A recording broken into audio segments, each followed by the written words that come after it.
Assalamualaikum warahmatullahi wabarakatuh.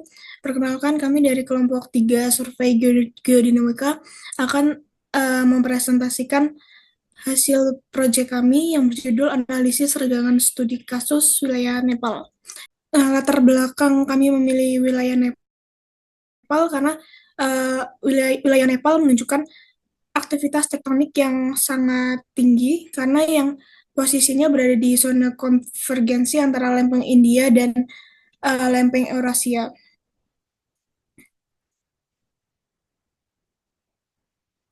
Next, alat dan bahan yang kita pakai ada MATLAB, Ubuntu untuk softwarenya, Miniconda, kemudian perangkatnya laptop, kemudian datanya data time series sama data gempa.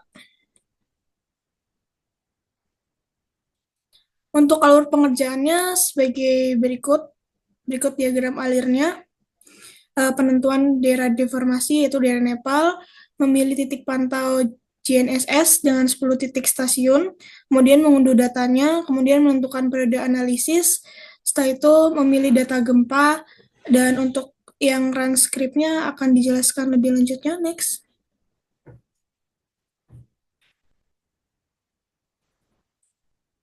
Nah, ini 10 stasiun yang kita pakai.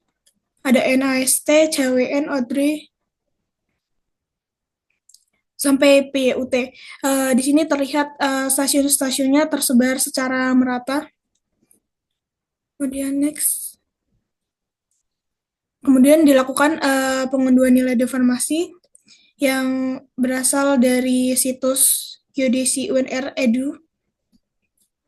Kemudian begini caranya, klik kanan stasiun, pilih stasiun, klik kanan stasiun, terus pilih yang TNF3 atau TNF.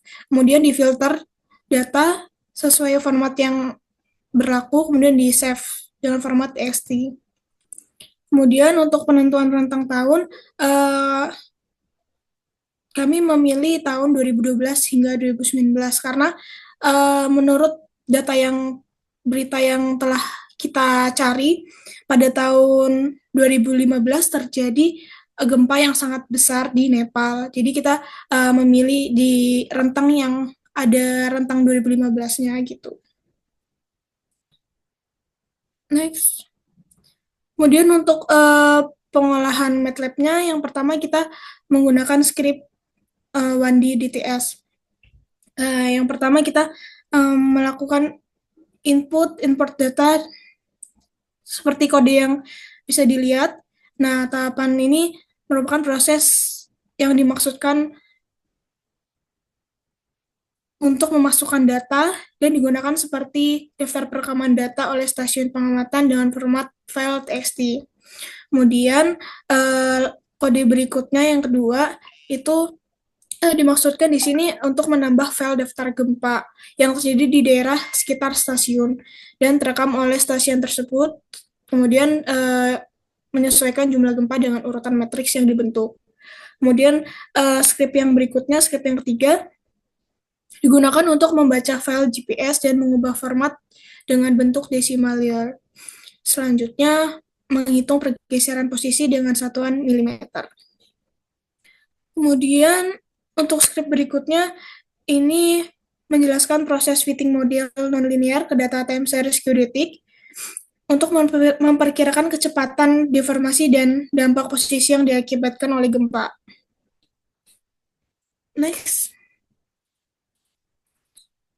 Dan script berikutnya, ini menjelaskan outputnya. Outputnya yaitu output dari pengolahan yang digunakan untuk menyimpan estimasi kecepatan deformasi ke dalam file dengan format file mode. Kemudian dilakukan juga script berikutnya. Ini digunakan untuk menyimpan estimasi kecepatan deformasi ke dalam file dengan format file mode.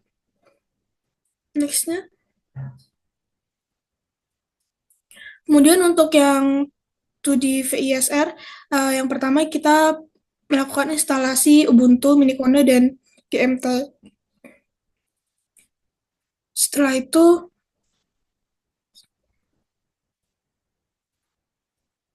Setelah itu kita melakukan pengolahan velocity interpolation strain rate dengan script to the VISR di Ubuntu dengan GMT untuk mendapatkan nilai dilatasi rate-nya sama maximum shear strain rate dan principal strain rate. Kemudian untuk hasil dan pembahasan, kita memuat pembahasan tiap stasiun. Penjelasannya di sini ada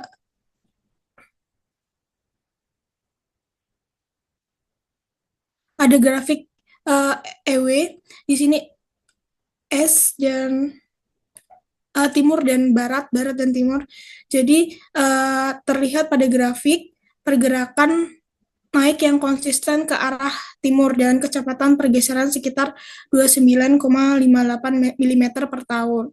Kemudian grafik yang kedua itu grafik utara selatan. Dari grafik menunjukkan pergerakan ke arah utara dengan kecepatan 30,36 mm per tahun. Kemudian pada grafik yang terakhir, grafik UD, yaitu atas bawah, up down, yaitu menunjukkan kenaikan yang besar. Dan untuk stasiun CW ini juga kita analisis per grafik juga, kurang lebih sama yang untuk yang grafik timur baratnya yaitu ke arah timur, terus yang grafik utara selatannya ke arah utara, dan grafik atas bawahnya juga ini di sini mengalami penurunan yang kecil. Dan ini kalau kita lihat di grafik itu ada garis merah menunjukkan bahwa adanya gempa-gempa yang besar. Berdasarkan berita yang ada, ya memang benar di tahun 2015 itu memang ada terjadi gempa besar di Nepal. Kemudian next, untuk stasiun Odre juga kurang lebih sama, hanya beda di kecepatan pergeseran.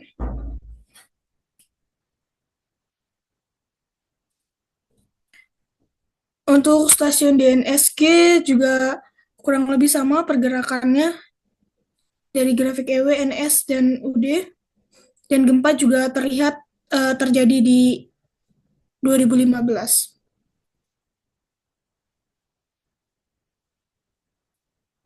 Kemudian next-nya akan dijelaskan oleh Iman.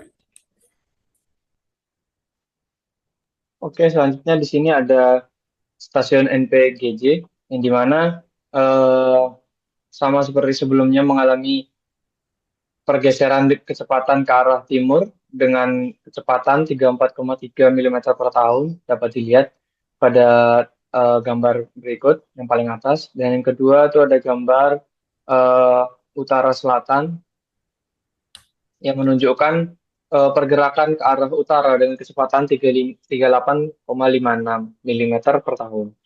Nah, grafik up down-nya itu menunjukkan perubahan setelah terjadinya gejala gempa. Nah, dapat dilihat gejala gempanya itu terjadi di tahun 2015 sampai 2016, ditandai dengan garis yang vertikal. Selanjutnya ada stasiun JMLA. Berdasarkan data di samping, dapat dilihat bahwa terjadi pergeseran yang stabil secara linear. Menunjukkan pergeseran stabil secara linear pada tahun 2012 saat terjadi gempa, tetapi tidak terlalu besar. Dan pada tahun 2012 terjadi gempa yang besar ditandai dengan garis ungu vertikal. Berdasarkan analisis grafik north, south, east, west, dan up down, menunjukkan bahwa wilayah JMA Nepal Barat mengalami pergerakan tektonik ke arah timur laut.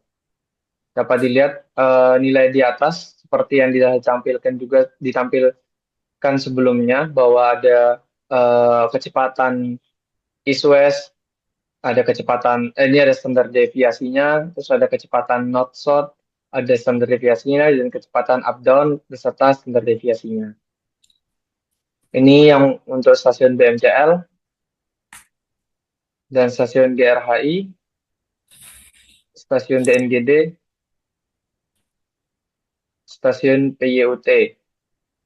Oke, sebenarnya dari semua stasiun yang ada itu memiliki arah pergerakan yang sama, yaitu sebesar kurang lebih tadi dijelaskan bahwa east west-nya itu sekitaran 30-an milimeter per tahun, sedangkan untuk eh, north south-nya itu sekitaran 20 milimeter per tahun. Nah, dapat dilihat divisualisasikan kecepatan pergeseran pada gambar di atas ini. Visualisasi kecepatan pergeseran kera bumi didapat dari beberapa stasiun pemantauan di Nepal. Setiap panah hitam menunjukkan arah dan besarnya kecepatan pergerakan pada masing-masing stasiun. Dengan arah dominan ke timur laut, panjang panah mencerminkan besarnya kecepatan relatif dan berdasarkan skala yang tersedia diketahui bahwa laju pergerakan mencapai sekitar 10 milimeter per tahun. Dapat dilihat di sini arah panahnya juga menunjukkan arah yang relatif sama yaitu menuju timur laut. Dapat dilihat di sini adalah peta detection rate yang berhasil diprogram melalui perangkat Ubuntu. Di sini warna biru tua di bagian barat daya Nepal menunjukkan adanya kompresi yang kuat hingga minus 200 nanostrain per tahun. Sedangkan warna merah di bagian timur laut menunjukkan adanya ekstensi sebesar plus 200 nanostrain per tahun. Kompresi yang kuat di barat daya disebabkan oleh dorongan dari lempeng India yang terus menabrak lempeng Eurasia di sisi lain. Regangan di timur laut bisa menunjukkan pelepasan tegangan atau perubahan posisi kera bumi secara lokal. Jadi di sini dia mengalami dorongan lempengan dari lempeng India menuju ke timur laut sehingga terjadi ekstensi yang begitu kuat, sehingga terjadi kompresi yang begitu kuat. Selanjutnya ini ada peta maksimum shear strain rate.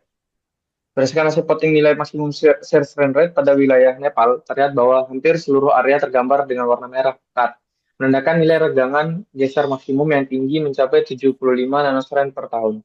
Ini sangat konsisten dengan kenyataan bahwa Nepal terletak di zona tabrakan lempeng India dan Eurasia, sedangkan sebagian kecil area di barat laut menunjukkan warna biru, mengindikasikan nilai shear strain yang rendah.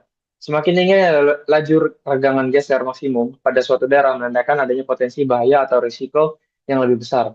Laju regangan geser tinggi mencerminkan akumulasi tegangan besar dalam kera bumi yang berpotensi menyebabkan deformasi permanen atau gempa bumi besar. Kondisi ini mengindikasikan pentingnya mitigasi bencana dan perencanaan struktur bangunan yang tahan gempa di wilayah ini. Begitu peta principal strain rate dapat dilihat di sini ada warna panah merah dan warna biru. Warna merah menunjukkan area dengan laju strain positif tinggi, sedangkan warna biru menunjukkan strain negatif. Panah-panah digambarkan arah dan besar principal strain, yaitu arah dominan dari deformasi. Semakin panjang panahnya, semakin besar laju strainnya.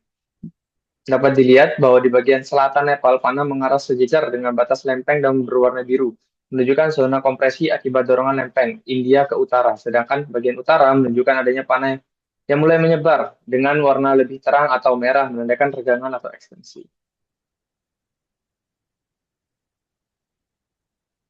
Mohon maaf tadi untuk dilatation rate. Yang selanjutnya ini untuk maksimum shear strain rate.